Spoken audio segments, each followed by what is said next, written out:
ሰላም ጤና ይስጥልኝ ውድ የቻናሌ ቤተሰቦች እንደምን አላችሁ? ሲስተር አህላም እባላለሁ።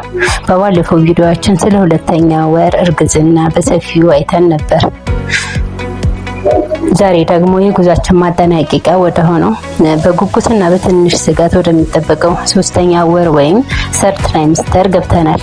ይህ ወቅት ልጃችን ድምጽ ለመስማት የምንቃረብበት፣ ሰውነታችን ለትልቅ ለውጥ የሚዘጋጅበት ልዩ ጊዜ ነው። ከቪዲዮ መጨረሻ አብራችሁን ቆዩ። የህፃን እድገት ወይም ቦዲ ዲቨሎፕመንት። በዚህ ወቅት ህፃኑ በከፍተኛ ፍጥነት ያድጋል። አይኑን መክፈትና መዝጋት ይጀምራል። ለብርሃን ምላሽ ይሰጣል። እንዲሁም ሳንባው ለውጭው ዓለም አየር ራሱን ያዘጋጃል። ከሁሉም በላይ ደግሞ የህፃኑ እንቅስቃሴ በጣም ይበረታል። በእናቲቱ ላይ የሚታይ ለውጦች ቼንጅ ኢማም። በዚህ ሰዓት እናት ላይ የሚታዩ ምልክቶች ጥቂት ከበድ ሊሉ ይችላሉ። የእንቅልፍ መቆራረጥ፣ ሆዳችን እየጨመረ በመምጣቱ ምቹ የመኝታ አቀማመጥ መፈለግ ፈታኝ ይሆናል። የጀርባ ህመም እና ድካም ስሜት፣ ሰውነታችን ክብደት መጨመር፣ ድካም ሊያመጣብን ይችላል።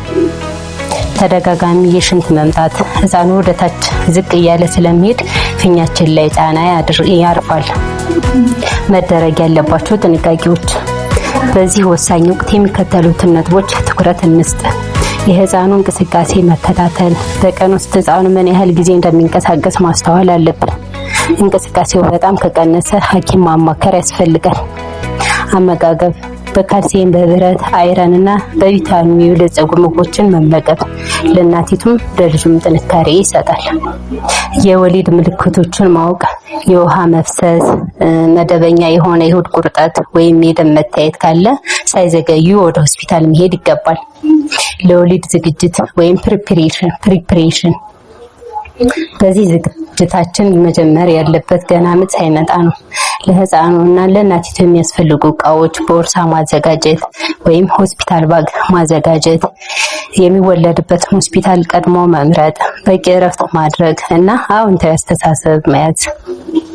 ውድ እናቶች፣ ይህ የመጨረሻ ጉዞ በትዕግስትና በጥንቃቄ የሚያልፍ ነው። ፈጣሪ በሰላም ለምርቃቱ ያብቃችሁ። የዛሬው መረጃ ጠቃሚ ሆኖ ካገኛችሁት ላይክ በማድረግ አትርሱ። ሌላ ጥያቄ ካላችሁ ኮሜንት ላይ ጻፉልኝ። በሚቀጥለው ቪዲዮ እስከምንገናኝ ደህና ይቆዩ።